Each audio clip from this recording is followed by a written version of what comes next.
مولاي صل وسلم دائما أبدا على حبيبك خير الخلق كلهم. على رسوله الكريم. أما بعد فأعوذ بالله من الشيطان الرجيم. بسم الله الرحمن الرحيم. ربنا وابعث فيهم رسولا منهم يتلو عليهم آياتك ويعلمهم الكتاب والحكمة ويزكيهم. صدق الله العلي العظيم وصدق رسوله النبي الكريم. نحن على ذلك من الشاهدين والشاكرين والحمد لله رب العالمين. ان الله وملائكته يصلون على النبي يا ايها الذين امنوا صلوا عليه وسلموا تسليما. الصلاة والسلام عليك وعلى آلك وأصحابك يا حبيب الله. الصلاة والسلام عليك يا سيدي يا رسول الله وعلى آلك وأصحابك يا رحمة العالمين. اللهم صل وسلم وبارك على سيدنا ومولانا محمد کریم الآباء والأمهات وعلى آله وأصحابه وأولياء أمته وعلماء ملته وأمته أجمعين عدد کرمک یا کریم یا کریم یا کریم یا کریم.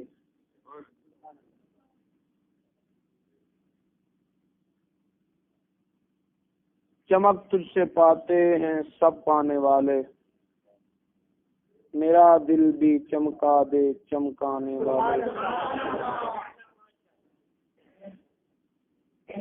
تو زندہ ہے واللہ، تو زندہ ہے واللہ، میرے چشم عالم سے چھپ جانے والے. رہے گا یوں ہی ان کا چرچا رہے گا، رہے گا یوں ہی ان کا چرچا رہے گا.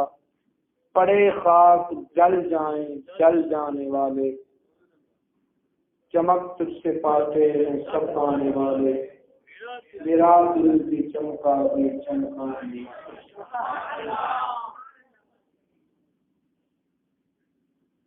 عزت مآب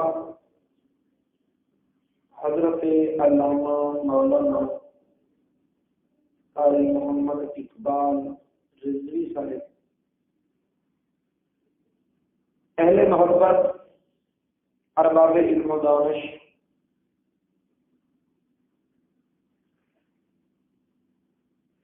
انتہائی پرمسرت گھڑیاں ہیں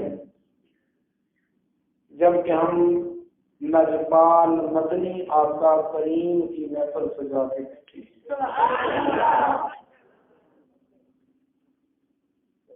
زندگی میں وہ لمحات جو رسول کریم صلی اللہ علیہ وسلم کی یاد میں گزرتے ہیں، جب قیامت والے دن اعمال نامہ کھل کر سامنے آئے گا تو پوری زندگی شب تاریخ کی مانند ہوگی، اور یاد مصطفیٰ میں گزرنے والے لمحات اس تاریخ رات میں چمکنے والے ستارے بن کر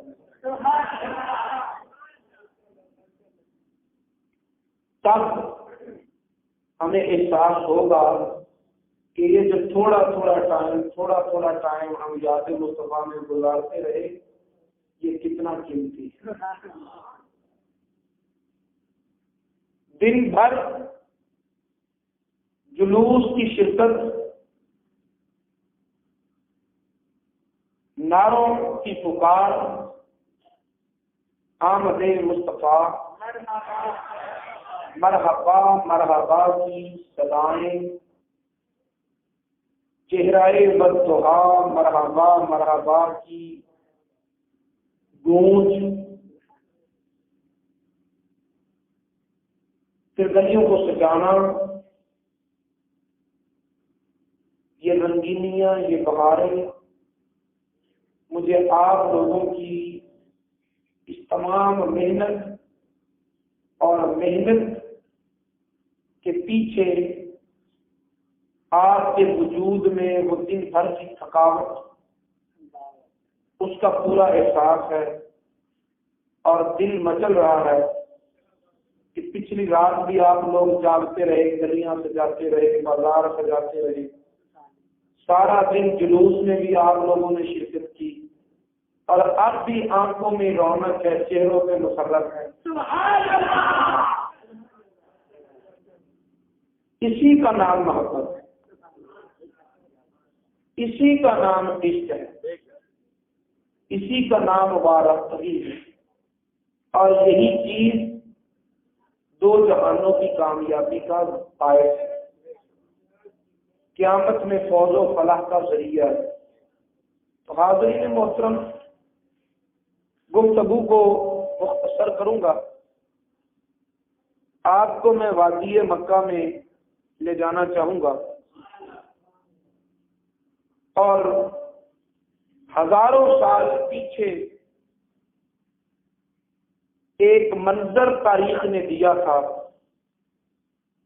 قرآن نے اس منظر کو محفوظ کیا، تو وہ منظر میں آپ لوگوں کو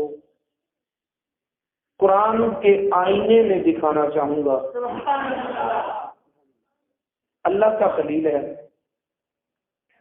ساتھ اللہ کا ذبیح ہے، خلیل اللہ اور ذبیح اللہ دونوں مل کر اللہ کا گھر بنا رہے ہیں،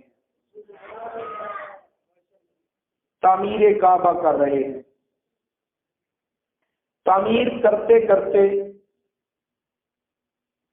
جب دیوار قدِ آدم سے بلند ہوئی تو اب ضرورت پیش آئی کسی اونچی چیز کی، جس کو آج ہم اپنی زبان میں گو کہتے ہیں۔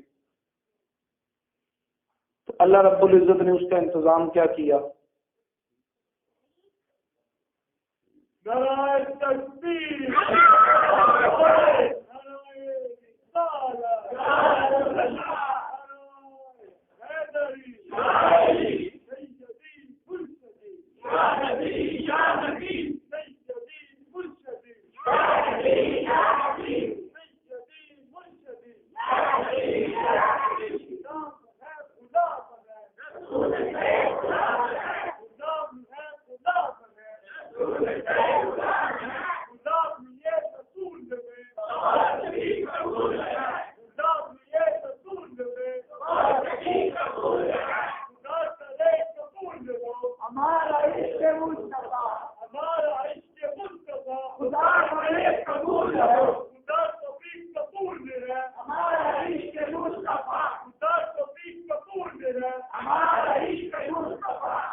حاضرین محترم،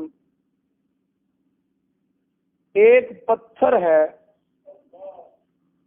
جس کے سینے پر اللہ کے خلیل نے اپنے قدم رکھے ہوئے۔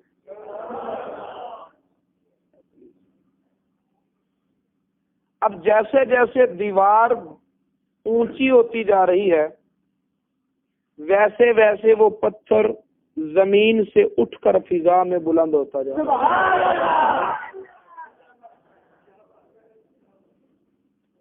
اب میں ان باریکیوں کی طرف آپ کو نہیں لے کر جاؤں گا کہ پتھر کو کیسے پتہ چل رہا تھا کہ ابراہیم علیہ السلام کو اب اتنی بلندی کی ضرورت ہے، اب اتنی بلندی کی ضرورت ہے۔ پتھر کو کیسے پتہ چل رہا تھا کہ اب حضرت ابراہیم علیہ السلام اینٹ کے ساتھ اینٹ، پتھر کے ساتھ پتھر رکھتے ہوئے دائیں طرف جا رہے ہیں، اب بائیں طرف آ رہے ہیں۔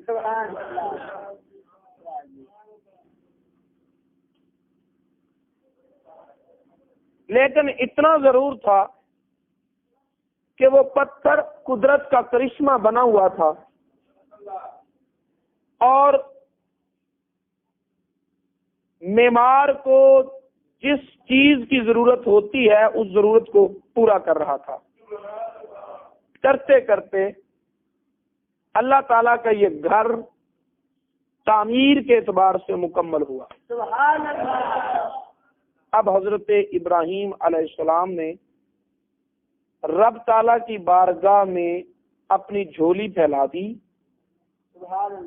اور جھولی پھیلا کر مانگنے لگے، ربنا تقبل منا، مولا سب سے پہلی التجا تو یہ ہے کہ جو کیا ہے تیری خاطر اسے قبول کر لے۔ اگر آپ میری بات کو سمجھ رہے ہیں تو پھر مجھے اتنا تو تاثر دیں جتنا آپ سمجھ رہے ہیں۔ حضرت ابراہیم علیہ السلام نے دعا کی، مولا بیٹھ جائیں آپ، بات سنیں بس، قبولیت کا شرف عطا ہو جائے۔ اب میں اس موضوع کی طرف بھی نہیں نکلوں گا کہ اللہ کا خلیل وہ ہے جو نار نمرود میں چھلانگ لگانے کے بعد، جو ہجرت کے لمبی مسافتیں طے کرنے کے بعد، جو بتوں کو توڑنے کے بعد، جو اپنے بیٹے کو چٹیل میدانوں میں چھوڑ آنے کے بعد، جو اپنے بیٹے کو اپنے ہاتھوں سے اللہ کی راہ میں ذبح کرنے کا امتحان دے دینے کے بعد، اللہ کا گھر تعمیر کرنے کے بعد، اب بھی یہ عرض کر رہا ہے کہ مولا قبول کر لے۔ اور اللہ کا حبیب وہ ہے کہ قبولیت جس کے دروازے پہ آ کے دستک دیتی ہے کہ محبوب کچھ مانگ لے۔ خلیل وہ ہے کہ جو قبولیت کا انتظار کرتا ہے، اور حبیب وہ ہے کہ قبولیت جس کے دروازے پہ آ کر لبوں کے کھلنے کا انتظار کرتی ہے۔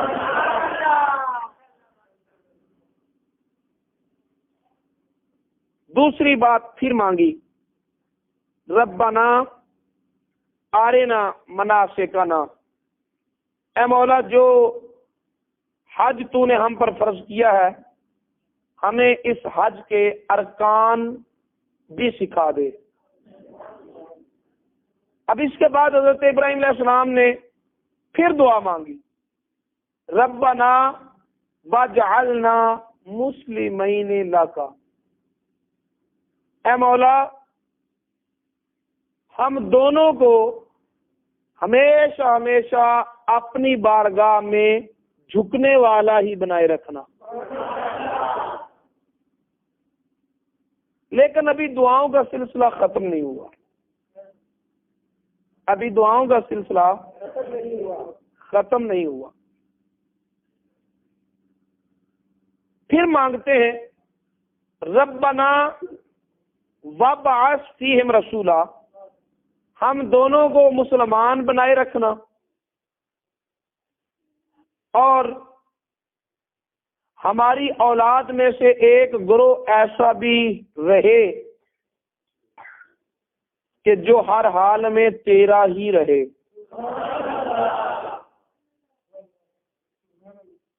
اور کرتے کرتے پھر رب تعالیٰ سے مانگتے ہیں کہ مولا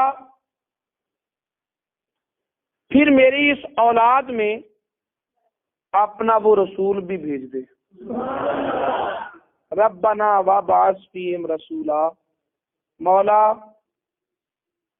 وہ رسول بھیج دے۔ سمجھ آ رہی ہے تو بولو۔ اب دعاؤں کا سلسلہ ختم ہو گیا. دعاؤں کا سلسلہ یہاں قرآن پاک کا یہ مقام بڑی توجہ کا حامل ہے. اب دعاؤں کا سلسلہ یہاں ختم ہو گیا. دعاؤں کا سلسلہ یہاں ختم ہوا اور مصطفیٰ کریم صلی اللہ علیہ وسلم کی ثناؤں کا سلسلہ شروع ہو گیا. جب بات آئی نا مولا وہ رسول دے دے تو پھر حضرت ابراہیم علیہ السلام میرے نبی کی شانیں بیان کرنے لگے. یا اللہ وہ کیسا رسول؟ منہم، جو ان میں سے ہے.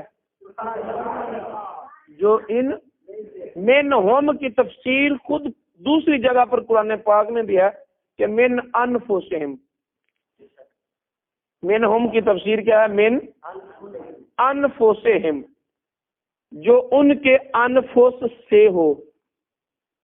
قرآن کہتا ہے نا سنریہم آیاتنا فی الآفاق وفی الانفس وفی انفسہم. ایسے ہی ہے نا کہ ان قریب انہیں ہم اپنی قدرت کی نشانیاں دکھائیں گے.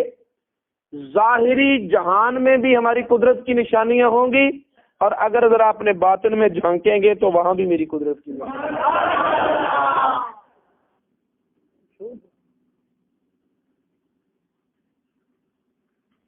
تو انفس باطن کو بھی کہتے ہیں، دل کو بھی کہتے ہیں، اندر کی دنیا کو بھی کہتے ہیں. اللہ تعالیٰ نے اپنے لیے تو یہ فرمایا وفی انفسکم افلا تبصرون، میری قدرت کی نشانیاں تو تمہاری ذات کے اندر موجود ہیں، تمہیں نظر نہیں آتی. میری قدرت کی نشانیاں تو تمہاری اپنی ذات کے. اب دیکھیں نا، یہ میرا ہاتھ ہے، آپ کا بھی ہاتھ، گوشت ہے، خون ہے، ہڈیاں ہیں، پٹھے ہیں، انہی چیزوں کا بنا ہے. اسی طرح پاؤں ہے، خون ہے، ہڈیاں ہیں، پٹھے ہیں، وہی مٹیریل ہے. اسی طرح کان ہے. اب ہاتھ سے خون کا قطرہ نکالو، ٹیسٹ کروا لو، رپورٹ وہی ہے. کان سے خون کا قطرہ نکال کر ٹیسٹ کروا لو، رپورٹ وہی ہے. آنکھ کے گرد و نواح سے خون کا قطرہ نکال کر ٹیسٹ کروا لو، رپورٹ وہی ہے. زبان سے خون کا قطرہ نکالو اور رپورٹ کرواؤ، رپورٹ وہی ہے. پھر کیا بات ہے؟ وہاں بھی گوشت ہے، خون ہے، ہڈیاں ہیں، وہ سنتا ہے، یہ سنتا نہیں. ادھر بھی وہی مٹیریل ہے، یہ بول رہی ہے، کان بولتا نہیں. جسم کے ایک حصے کو سننے کی طاقت دے دی، وہ سن رہا ہے. دوسرے کو بولنے کی طاقت دے دی، وہ بول رہا ہے. ایک کو دیکھنے کی طاقت دے دی، وہ دیکھ رہا ہے. کسی کو پکڑنے کی طاقت دے دی، وہ پکڑ رہا ہے. کسی کو چلنے کی طاقت دے دی، وہ چل رہا ہے. اگر دیکھا جائے مٹیریل تو پورے وجود کا ایک ہے، لیکن کام مختلف کیسے، صلاحیتیں مختلف کیسے؟ کیا بات ہے کہ کانوں نے کبھی آنکھوں والا کام نہیں کیا، آنکھوں نے کبھی زبان والا کام نہیں کیا، زبان نے کبھی ہاتھ والا کام نہیں کیا. یہ اپنے اپنے کام کی پابند ہیں، کوئی دوسرے کا کام کر نہیں سکتا. گوشت تو ایک سا ہے، خون تو ایک ہی دوڑ رہا ہے. تو جب یہ سوال پیدا ہوگا تو پھر قرآن تجھے یہی جواب دے گا کہ وفی انفسکم افلا تبصرون، تمہاری اپنی ذات میں اس کی قدرت کی نشانیاں ہیں، تمہیں نظر نہیں. یہی تو خدا کی خدائی ہے. لیکن اس نے اپنے متعلق کہا کہ فی انفسکم، میں تو میری قدرت کی نشانیاں، میری ذات کا جلوہ تیری ذات میں ہے. میں ہے، یہ لفظ غور کرنا، میں یہ ظرف ہے. فی جس لفظ پر داخل ہوتا ہے اس میں ظرفیت والا معنی طاری کر دیتا ہے. جیسے ظرف کا ہونا برتن، برتن کا جب تصور آتا ہے نا تو پھر وہاں پر ایک یہ بات ہوتی ہے کہ جو برتن ہے وہ ایک الگ چیز ہے، جو برتن میں ہے وہ الگ چیز ہے. برتن الگ ہے، وہ اس کا ایک اپنا وجود ہے، اپنی ہستی ہے، اپنا تشخص ہے، اور جو چیز برتن میں ہے وہ علیحدہ الگ سے ایک علیحدہ چیز ہے. پانی ہے، دودھ ہے، کوئی مشروب ہے، گلاس ہے، پیالہ ہے، مٹی کا ہے، اسٹیل کا ہے، شیشے کا ہے، اس کا ایک اپنا وجود ہے. ظرف اور مظروف دو الگ الگ چیزیں ہیں، ذاتیں الگ ہیں، وہ کٹھی ہیں. لیکن اسٹیل دودھ نہیں، دودھ اسٹیل نہیں، ایک ہو کر بھی ایک نہیں ہے. فی انفسکم، وہ تیری ذات میں ہے، لیکن پھر بھی تو بندہ ہے، وہ خدا ہے. تو وہ نہیں، وہ تو نہیں. تیرے ذات میں موجود ہونے کے باوجود وہ اور ہے، تو اور ہے. اپنے متعلق فی انفسکم، لیکن جب نبی کی باری آئی تو فرمایا من انفسکم. ادھر فی ہے، ادھر من ہے. فی ظرفیت کا تصور دیتی ہے، من تبعیضیت کا معنی دیتی ہے. کبھی بیانیاں بھی بنتی ہے. تبعیض کا معنی یہ ہوتا ہے کہ اس کا حصہ، اس کا تبعیض کا معنی ہوتا ہے تو ایک چیز کا باز کر دینا، حصے کر دینا. توجہ ہے؟ ٹوٹا ہوا پیالے کی ایک بھی کنکر لے تو ہے تو وہ پیالے کی ذات سے ہی جڑی ہوئی نا، غیر تو نہیں ہے نا اس کا. الگ ہو گئی تو صحیح، لیکن ہے تو اس کے جسم، اس کی اپنی ہستی کا ٹکڑا. جب اپنی باری تھی تو کہا فی انفسکم، میں تمہارے میں ہوں، میری قدرت تمہارے وجود، تمہاری ہستی میں ہے. لیکن فی بتاتی ہے گو ہم اکٹھے ہیں لیکن بندے تو اور ہے، میں اور ہوں. نبی کے متعلق فرمایا من انفسہم، یہ نبی اتنا تعلق رکھتا ہے کہ نبی تجھے اپنی ذات کا حصہ سمجھتا ہے اور تو نبی کی ذات کا حصہ ہے. اور وہ حصہ کیسا؟ دوسری جگہ پر فرمایا عزیز علیہ ما عنتم، یہ تعلق ہی تو ہے کہ کانٹا تجھے چبھتا ہے، تکلیف مصطفیٰ کو ہوتا ہے. اور پھر جب اپنی باری تھی نا، اپنی باری تھی تو پھر اللہ رب العزت نے ارشاد فرمایا نحن اقرب الیہ من حبل الورید، ہم تو انسان کی شاہ رگ سے بھی زیادہ قریب ہے، شاہ رگ سے بھی زیادہ. اور جب اپنے محبوب کی قربتوں کا بیان کیا تو پھر فرمایا کہ النبی اولا بالمومنین من انفسہم، میرا نبی جو ہے وہ تو ایمان والوں کی جان سے بھی زیادہ قریب ہے، میں رگ سے زیادہ قریب ہوں. میرا نبی ایمان والوں کی جان سے بھی زیادہ قریب ہے. کسی کی رگ کٹ جائے، جسم ٹھنڈا ہونے سے پہلے کچھ نہ کچھ تو تڑپے گا. پتہ چلا رگ کٹنے کے بعد زندگی کی بقا نہیں، لیکن کچھ لمحات تو پھر بھی ہیں. یار جانور کو ذبح کرتے ہو دیکھا نہیں، رگ کٹ جاتی ہے بعد میں تڑپتا ہے. پتہ چلا زندگی کی کوئی رمق تو باقی ہے. اب ذبح کرنے والے کو شریعت کا حکم کیا ملتا ہے کہ انتظار کر، ابھی اس کی چمڑی نہ اتار جب تک اس کا وجود ٹھنڈا نہیں ہو جاتا. جتنی تکلیف کی ضرورت تھی وہ تو نے دے لی ہے، اب ضرورت سے زائد اس جان کو تکلیف نہ دے.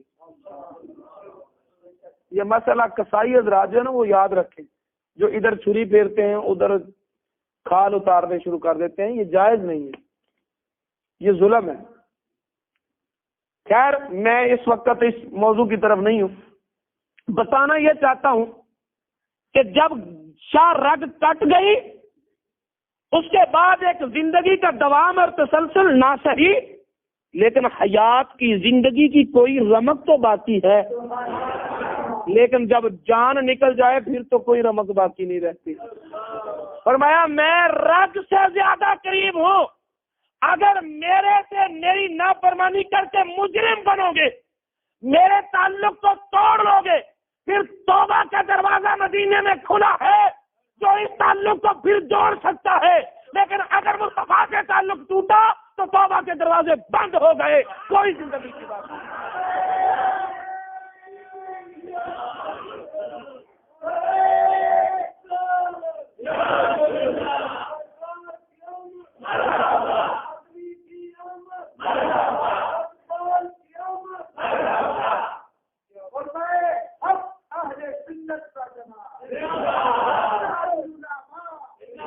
فرمایا مولا وہ رسول بھیجنا جس کا اپنی امت کے ساتھ تعلق ایسا ہوگا کہ وہ ان سے ہوگا۔ یارو اتنا پیارا محبوب،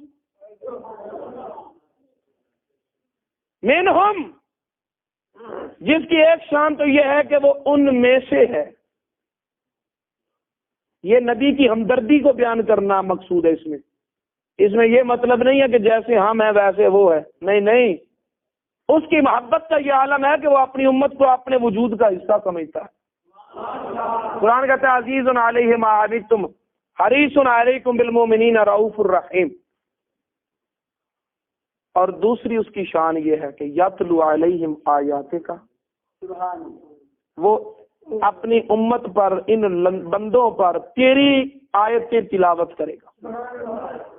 وَيُعَلِّمُهُمُ الْكِتَابَ وَالْحِکْمَةَ، محبوب کی ایک شان یہ ہے کہ وہ کتاب و حکمت کی تعلیم دے گا۔ وَيُزَكِّيهِمْ، اور اس کی ایک شان یہ ہے کہ وہ اپنی امت کو پاک بھی خود ہی کرے گا، وہ پاک کرے گا۔ دعائیں شروع ہوئی، ختم نہیں ہو رہی تھی، اور جب اس مقام پہ پہنچی تو دعا کا سلسلہ ختم ہوا اور مصطفیٰ کی ثنا کا سلسلہ شروع ہو گیا۔ قرآن کا یہ مقام گواہ ہے کہ اس کے بعد ابراہیم علیہ السلام نے اور کوئی دعا نہیں مانگی۔ یار میں نے صرف دعائے ابراہیمی پر گفتگو کرنی ہے تھوڑا وقت میں، اگر آپ سمجھنا چاہیں تو سمجھ لیں، اور اگر آپ سمجھنا چاہیں گے تو میں بھی انشاءاللہ آپ کی خدمت کے لیے حاضر ہوں۔ ابراہیم علیہ السلام کو تو جبریل امین نے کہا تھا کہ حضور مانگ لو، انہوں نے کہا میں نے نہیں مانگنا۔ یاد ہے وہ تصور جب حضرت ابراہیم علیہ السلام کو آگ میں پھینکا جانے لگا، آگ کے شعلے دہک رہے ہیں، دور دور تک کوئی قریب بھی آگ کے جا نہیں سکتا، اتنی تیز آگ ہے، منجنیق پر باندھا ہوا ہے، ادھر سے فائر کی صورت میں انہیں چھوڑا جائے گا اور اچھل کر یہ آگ کے ان دہتے ہوئے شعلوں کی نظر ہو جائیں گے۔ این اس وقت جب ہاتھ بندھے ہوئے ہیں، رسیوں سے جسم جکڑا ہوا ہے، جبریل امین حاضر خدمت ہو کر کہتے ہیں حضور کچھ مانگے، تو حضرت ابراہیم علیہ السلام کہتے ہیں جبریل نہیں مانگا، وہ جانتا ہے نا اس کا علم جو ہے نا وہ میرے لیے کافی ہے، وہ جانتا ہے نا میرے خلیل سے کیا ہو رہا ہے، بس اس کا جاننا میرے لیے کافی ہے، نہیں مانگنا۔ جبریل کہتے ہیں مانگ لو، وہ کہتے ہیں نہیں مانگنا، بولو تو صحیح، نہیں مانگنا، نہیں مانگا، مانگا نہیں، آج مانگ رہے ہیں اور مانگتے ہی جا رہے ہیں، تب کہنے سے بھی نہیں مانگا، اب بن کہے مانگ رہے ہیں اور مانگتے ہی جا رہے ہیں۔ اس سوال کا جواب میں آپ کو بعد میں دوں گا۔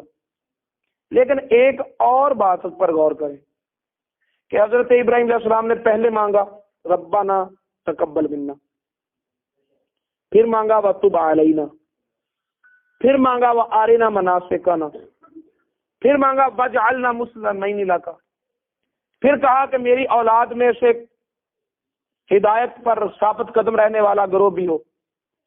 مانگتے جا رہے ہیں. پھر آپ نے مانگا یا اللہ وہ رسول دیتے. جب یہ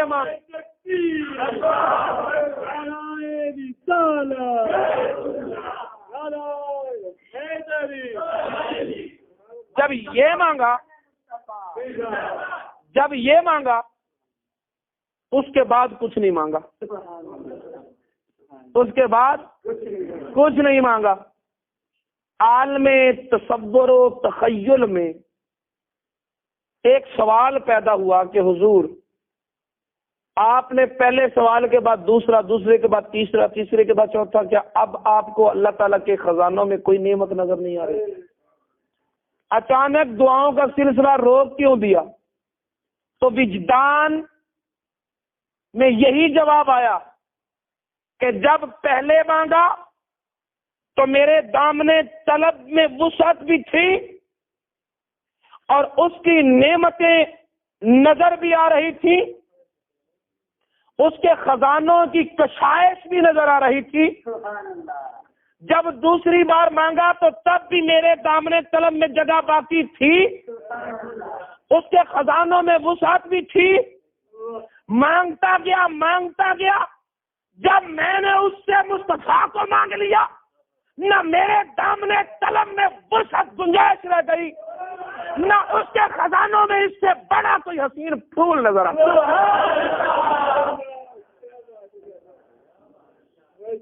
میرے دامنے میری طلب بھی ختم ہو گئی.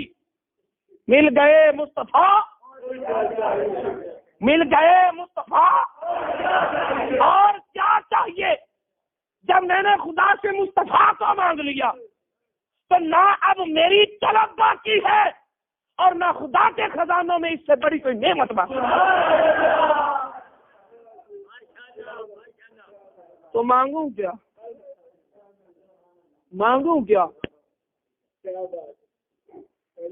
اور وہ جو سوال پہلے چھوڑا تھا اس کا جواب بھی یہی ہے کہ جبریل کہتے ہیں پیارے خلیل مانگو، کہتے ہیں جبریل نہیں مانگنا، میں نے نہیں مانگنا. کہ حضرت خلیل ہیں، پتہ کون ہے؟ نبی کی نگاہ کہاں تک جاتی ہے؟ سبحان اللہ. حکم ہوا اے ابراہیم اپنے بیٹے اسماعیل کو لو جنگل میں چھوڑاؤ. گئے جنگل میں چھوڑنے کے لیے. چھوڑ کر جب واپس پلٹنے لگے نا تو رب تعالیٰ سے عرض کرنے لگے کہ مولا انی اسکنت من ذریتی بواد غیر ذی زرع عند بیتک المحرم. مولا میں نے اپنے اولاد کو، اپنے بیٹے کو وہاں چھوڑا ہے جہاں کچھ کھانے کو نہیں ہے، کوئی زرخیزی نہیں ہے، کوئی کھیت نہیں ہے، کوئی پانی نہیں ہے. غیر ذی زرع، زراعت کے قابل بھی نہیں. غیر ذی زرع کا معنی کیا ہے؟ یعنی اب تو موقع پر تو کوئی شے ہے نہیں، لیکن اگر اس زمین پر محنت کی جائے، اس کا سینہ ہل کے ساتھ چیرا جائے، اسے پانی دیا جائے تو تب بھی یہاں سے کچھ نہیں پیدا ہوگا. ایسی زمین ہے. ایسی زمین میں میں نے اپنے بیٹے کو چھوڑا ہے. چھوڑا کیوں ہے؟ فرمایا یہاں اور تو کچھ نہیں. ان دا بیتک المحرم، تیرا گھر حرمتوں والا کری، تیرا گھر یہاں. اب میں نے یہ موقع قرآن پاک کا مقام بھی آپ کو، جو میرا زیر بحث ہے، جس کو سمجھنے کی ہم کوشش کر رہے ہیں، وہ بھی آپ کو سنایا. اب یہ آیت کریمہ بھی آپ کو سنائی. یہ اس وقت کی بات ہے جب اسماعیل علیہ السلام کو بچپن میں چھوڑ کر آئے. اور یہ دعا جو آج ہمارا موضوع ہے، یہ اس وقت کی بات ہے جب تعمیر کعبہ کر کے فارغ ہوئے ہیں. اس وقت اسماعیل علیہ السلام کی عمر 13 برس سے زائد تھی. 13 برس سے زائد تھی. اور جب پہلا موقع ہے تو تب اسماعیل علیہ السلام ابھی دودھ پیتے ہوئے بچے ہیں. ارے گھر تو بن رہا ہے 13 سال بعد, اور ابراہیم علیہ السلام ابھی کہہ رہے ہیں کہ مولا عند بیتک المحرم, تیرے گھر کے قریب. اور گھر تو 13 سال بعد بنا ہے, ابھی تو گھر بنا ہی نہیں, ابھی تو بنیادیں ظاہر بھی نہیں ہوئی, ابھی تو گھر بنانے کا حکم بھی نازل نہیں ہوا. ابراہیم علیہ السلام ابھی کہہ رہے ہیں مولا تیرے گھر کے قریب چھوڑ رہا ہوں. پیارے خلیل گھر تو بعد میں بننا ہے. فرمایا یہی تو بتانا تھا. اور قیامت تک آنے والے لوگوں نبی کی نگاہ پر بات نہیں کرتے. تم کہتے ہو دیوار کے پیچھے کا علم نہیں ہے, میں کہہ رہا ہوں کہ نبی 13 سال دور تک دیکھتا.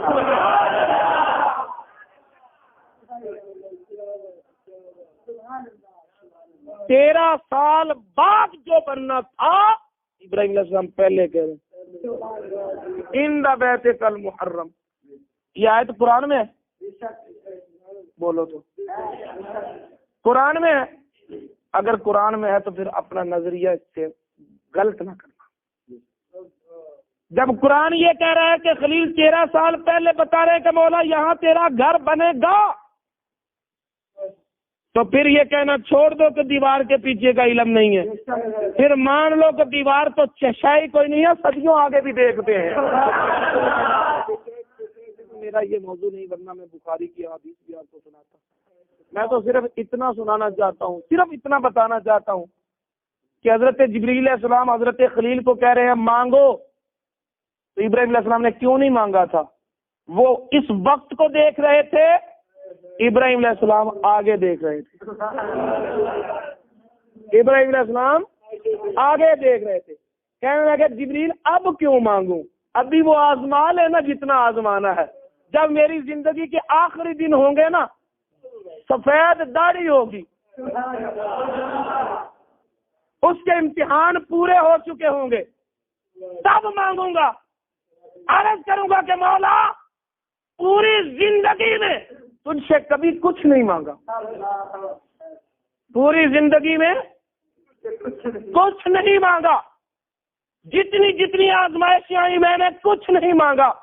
میں پوری زندگی کی قربانیوں کا ایک ہی صلہ مانگتا ہوں کہ مصطفیٰ مجھے عطا کر.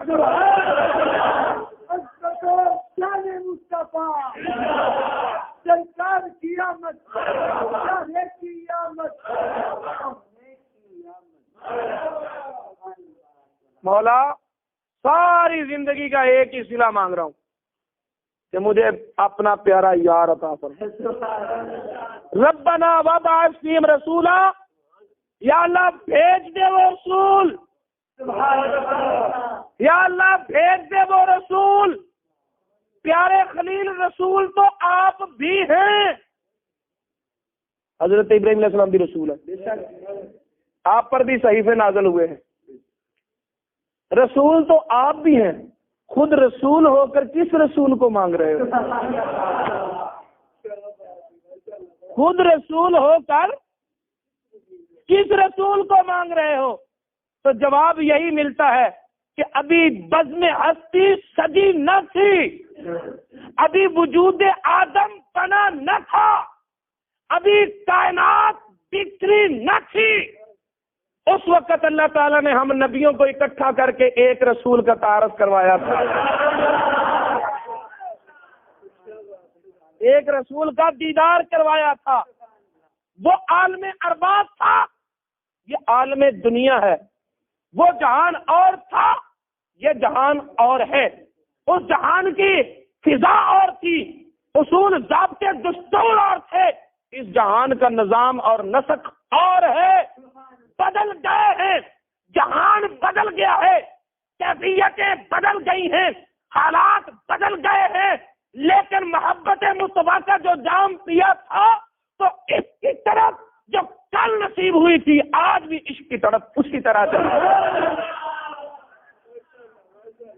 میری دنیا ہستی میں ہزاروں انقلاب آئے, نہ آنے دی مگر تیری محبت میں کمی میں.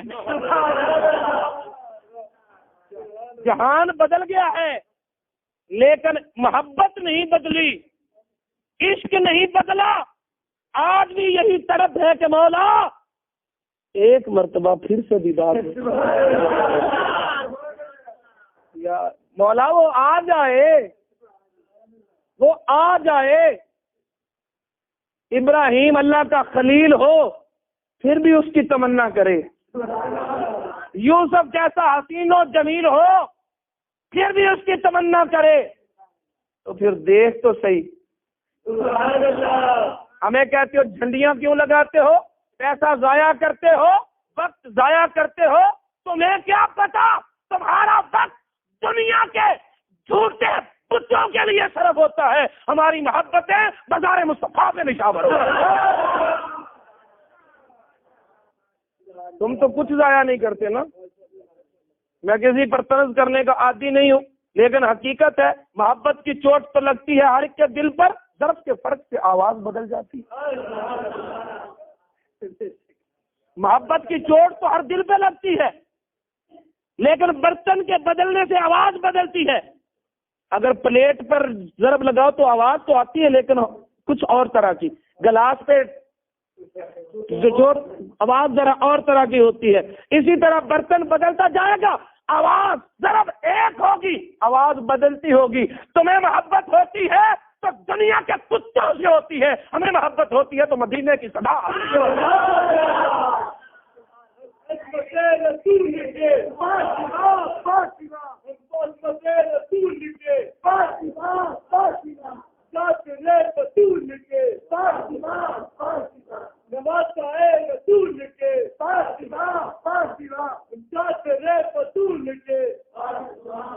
کیسی عجیب بات ہے، کسی ایم این اے نے آنا ہو، کسی سیاسی لیڈر نے آنا ہو تو پھر کمکمے بھی لگتے ہیں، چراغاں بھی ہوتی ہے، راستے میں کلیاں بھی بچتی ہیں، بینرز بھی لگتے ہیں، اس کی پارٹی کے جھنڈے اور جھنڈیاں بھی لگتی ہیں، کسی کو فتویٰ نظر نہیں آتا، کسی کو شریعت کا معیار نظر نہیں آتا۔ ارے تو نے شریعت، جس نبی نے تجھے شریعت دی ہے، تو نے اس شریعت کو میں اس نبی کو تولنا شروع کر دیا۔ تیرے پاس وہ ترازو کہاں سے آیا؟ تجھے یہ وہ معیار کس نے دیا؟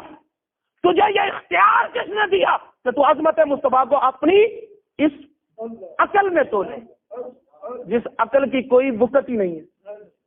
اب ایک سادہ سی بات ہے کہ اگر کسی نے ایگزام دیا ہو مڈل 8ویں کا، تو اس کے پرچوں کی جو مارکنگ کرے گا کون کرے گا؟ جس کی اپنی تعلیم پرائمری ہوگی۔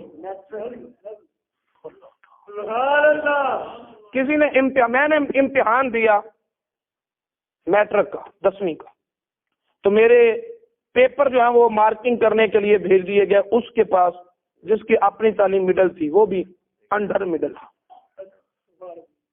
اب وہ جو نتیجہ نکالے گا تو ٹھیک ہوگا؟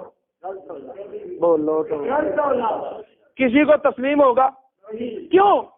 جس نے مارکنگ کرنی ہے اس کا علم زیادہ ہونا چاہیے اس سے جس کے ایگزام پر مارکنگ ہو رہی ہے۔ بات سمجھ آ رہی ہے؟ اب کسی طور، کسی جہت، کسی ضابطے سے، کسی پہلو سے امتی کا علم نبی کے علم سے بڑھ سکتا ہے؟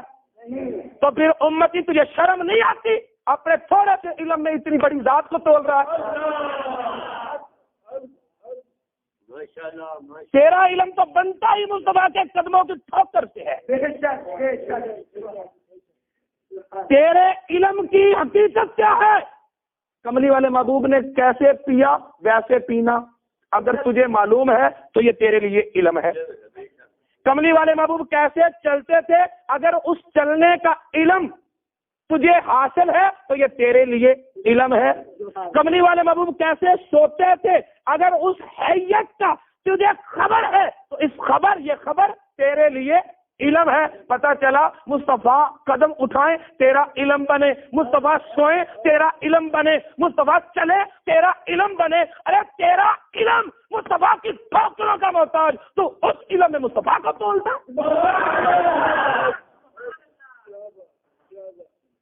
توجہ ہے تو ذرا، تو ہماری محبتیں بازار مدینہ پر نشاور ہوتی ہیں۔ میں بات کو دور تک لے جانا نہیں چاہتا، جلد آپ نے منزل پر پہنچ کر گفتگو کو اختتام کرنا چاہتا ہوں کہ حضرت ابراہیم علیہ السلام نے جب مانگا یا اللہ آ جائے، تو اس تڑپ نے پتہ دیا کہ جہان تو بدل گیا ہے لیکن محبت کا جہان وہی، محبت کا جہان، عشق نہیں بدلتا، محبتیں نہیں بدلا کرتی، ٹھیک ہے۔ اور جب محبت ہو جائے نا تو محبت کسی دلیل کی بھی محتاج نہیں ہوتی، ٹھیک ہے۔ محبوب کے لیے محبوب کا کھڑے ہو کر استقبال کرنا ہے یا بیٹھ کر؟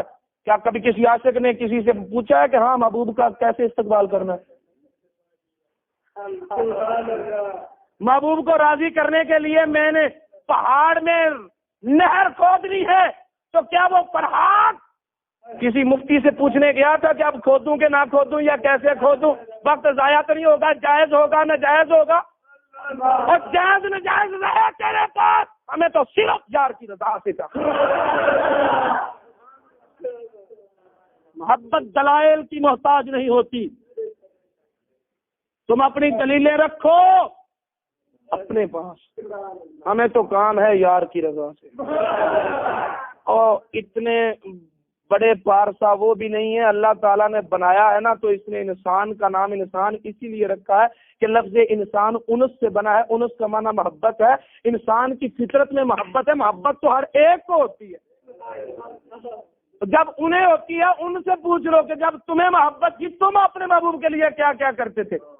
گلیوں میں کھڑے ہو کر وقت برباد کرتے تھے، یاد نہیں ہے؟ وہ جائز تھا، اور نبی کے استقبال میں کھڑے ہو کر درود پاک پڑھنا یہ اب جائز نہ جائز پہ آ گیا۔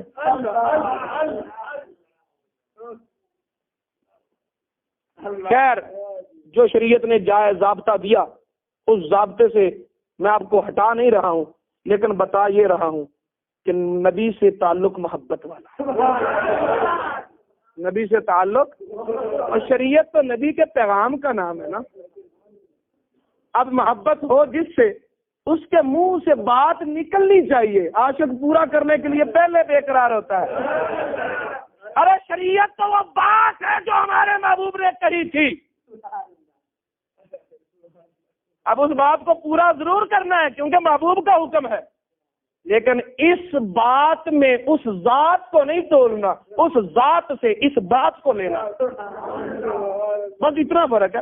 وہ اس بات میں اس ذات کو تولتے ہیں، ہم اس ذات سے اس بات کو لیتے ہیں۔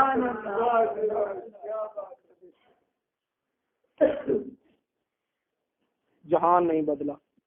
اب میں صرف آپ کو یہ بتانا چاہتا ہوں کہ ابراہیم علیہ السلام نے کہا یا اللہ آ جائے، کیوں؟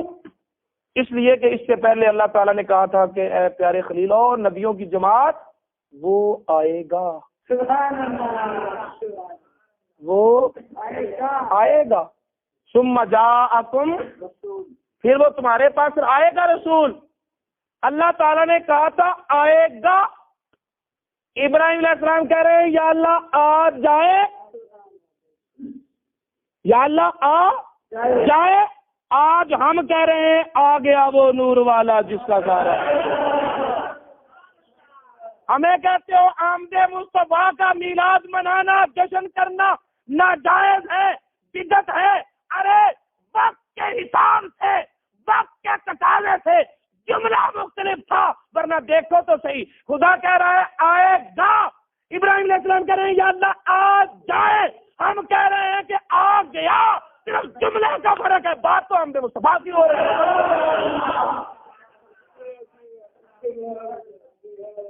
یہ بدعت ہے، یہ تو اللہ کی بھی سنت ہے، نبیوں کی بھی سنت ہے، آمد مصطفیٰ کی بات کرنا۔ وقت کے حساب سے جملہ بدلے گا، کبھی ماضی ہوگا، کبھی مستقبل ہوگا، کبھی حال ہوگا، ٹھیک ہے۔ آنے سے پہلے دیکھو نا، میں ابھی یہاں نہیں تھا تو قاری صاحب قبلہ کہہ رہے تھے کہ چشتی صاحب آئیں گے. اگر وہاں اسی دوران ان کے کہنے کے بعد کوئی پوچھ لیتا کہ کب آئیں گے, آتے کیوں نہیں, آ جائیں, تو ابھی میں آیا کیوں نہیں, میرے آنے سے پہلے آنے کی خبر ملی, تو محبت والے اشتیاق کے طور پر یہی جملے کہیں گے نا, آ جائے, آیا کیوں نہیں. جب آ گیا تو پھر تو یہی کہو گے نا کہ اب آ گیا. بات تو ایک ہی کی ہو رہی ہے, وقت کے تقاضے سے صرف جملہ بدل رہا ہے. اللہ تعالیٰ نے کہا نبیوں آئے گا, نبی کہتے رہے یا اللہ آ جائے. ہم کہہ رہے ہیں آ گیا وہ نور والا جس کا سارا نور ہے. اس میں بدعت والی بات کون سی ہے؟ بات تو وہی پرانی ہم دوہرا رہے ہیں. بات پتہ کیا ہے, اللہ تعالیٰ کو یہ بات کتنی پسند آئی تھی, کتنی پسند آئی تھی کہ ابراہیم علیہ السلام جس پتھر پہ کھڑے تھے نا, جب ابراہیم علیہ السلام نے کہا نا ربنا وابعث فیہم رسولا, یا اللہ وہ رسول آ جائے, تو وہ پتھر نرم ہو گیا. سبحان اللہ. اتنا نرم ہوا کہ اس پتھر میں حضرت ابراہیم علیہ السلام کے قدموں کے نشان بن گئے, جیسے کسی پتھر پہ کھڑے, کسی ریت کی جگہ پر کھڑے ہیں, اس طرح نشان بن گئے. اور مجھے اپنے دعوے کو ثابت کرنے کے لیے لمبے چوڑے اقوال بیان کرنے کی ضرورت نہیں ہے. اللہ تعالیٰ نے خود ہی کہہ دیا واتخذوا من مقام ابراہیم مصلی. جب کعبے کا طواف کر لو نا, تو کعبے کا طواف کرنے کے بعد اس پتھر کے پاس آ جایا کرو جس پتھر کے سینے میں ابراہیم علیہ السلام کے پاؤں لگے. اللہ تعالیٰ اس پتھر کے پاس کیوں بھیجتا ہے؟ طواف تو تیرے گھر کا کر لیا, اب کیا نفل پڑھو, کیا کہو مجھے سجدے کرو, میری تسبیح کرو. لیکن اللہ رب العزت ارشاد فرماتا ہاں نفل پڑھو, لیکن مقام ابراہیمی کے پاس آ کے پڑھو. مقام ابراہیمی کے مولا تو اپنے ہر گھر میں آنے والے کو مقام ابراہیمی میں کیوں بھیجتا ہے؟ میں وہاں دیکھو گے تو تمہیں میرے خلیل کے پاؤں نظر آئیں گے. پھر تمہارے دل میں یہ سوال پیدا ہوگا, تمہارے ذہن میں یہ سوال پیدا ہوگا کہ ابراہیم علیہ السلام شام سے چلے, مدین تک کا سفر کیا, بت خانے میں جا کر بتوں کو توڑا, زمین پر کھڑے تھے یا فضا میں اڑ رہے تھے؟ بولو تو. جب بتوں کو توڑا زمین پر ہی تھے نا, وہاں تو قدم نہیں لگے.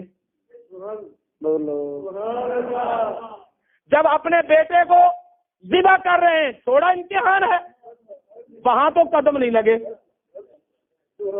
جب نارے نمرود میں آپ نے چھلانگ لگائی, منجنیق پر بندھے ہوئے تھے, وہ لکڑی تھی کہ یہ پتھر ہے, یہاں نشان لگ گئے, وہاں نشان کوئی نہیں لگا.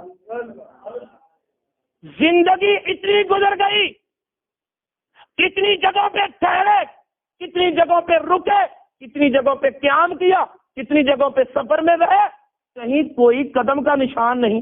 یہی کیوں ہے؟ یہی کیوں ہے؟ پتھر میں نشان ابراہیمی کیوں ہے؟ اصل میں میرا وجدان تو یہی کہتا ہے, اور حقیقت بھی مجھے یہی نظر آتی ہے کہ جب پیارے خلیل نے پیارے حبیب کی آمد کا ذکر کیا نا, تو رب نے پتھر کو کہا پتھر تجھے نظر نہیں آتا, میرا خلیل میرے ذبیح کو ساتھ لے کر میرے حبیب کے ولادت کا ذکر کر رہا ہے. ارے اس موقع کو ضائع نہ کرنا, اس یادگار کو اپنے سینے پہ محفوظ کر لینا, اور ہر حج کرنے والے کو بتانا کہ ارے ذکر ولادت بدعت نہیں, ابراہیم کی سنت ہے.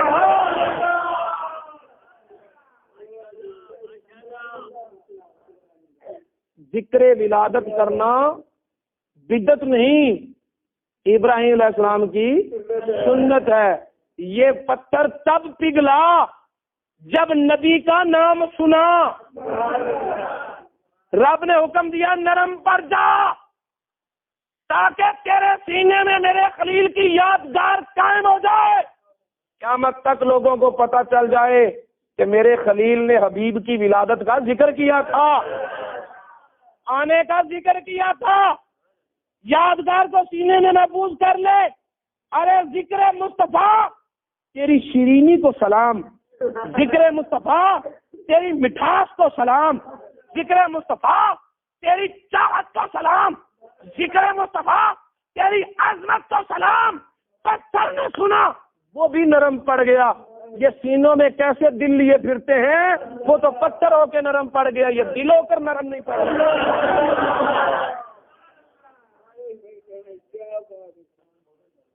تو میرے دوستو، یہ مقام ابراہیمی بتاتا ہے کہ میلاد انبیاء کی سنت ہے. اور دیکھو نا یار، انہوں نے جھنڈیاں لگائی تھی، انہوں نے مرچیاں لگائی تھی، انہوں نے یہ سجاوٹیں کی تھیں. او بھولے آدمی، ہر کام تہذیب کے مراتب سے گزرتا گزرتا نوعیتیں بدلتا رہتا ہے. آج سے 15 سال پہلے شادی کی وہ شکل نہیں تھی جیسی آج تھی. آج سے 15-20 سال پہلے تمہارے پاس موبائل یہ نہیں تھے آنے جانے. دیکھو نا، عید آتی تھی تو بڑے بڑے بینچ لگے ہوئے ہیں اور عید کارڈوں کی بھرمار ہے، لیکن آج وہ نہیں ہے. تو کیا خیال ہے، عید کی خوشیوں میں کسی کو شریک نہیں کرتے، کسی کو یاد نہیں کرتے؟ یاد تو کرتے ہیں، لیکن یاد کرنے کا طریقہ بدل گیا وقت کے ساتھ ساتھ. میلاد تو نبیوں نے منایا، انہوں نے اپنے دور کے تقاضے کے مطابق منایا، اور ہم اپنے دور کے تقاضے کے مطابق منا رہے ہیں.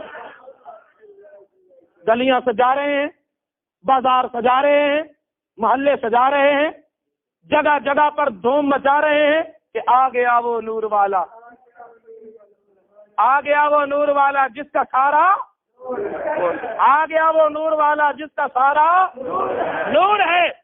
نثار تیری چہل پہل پر ہزاروں عیدیں ربیع الاول، سوائے ابلیس کے جہاں میں سبھی تو خوشیاں منا رہے ہیں. سامنے مصطفیٰ سے جو لپٹا یگانہ ہو گیا، جس کے حضور ہو گئے اس کا زمانہ ہو گیا. وما علینا الا مولاي صل وسلم دائما أبدا على حبيبك خير الخلق كلهم.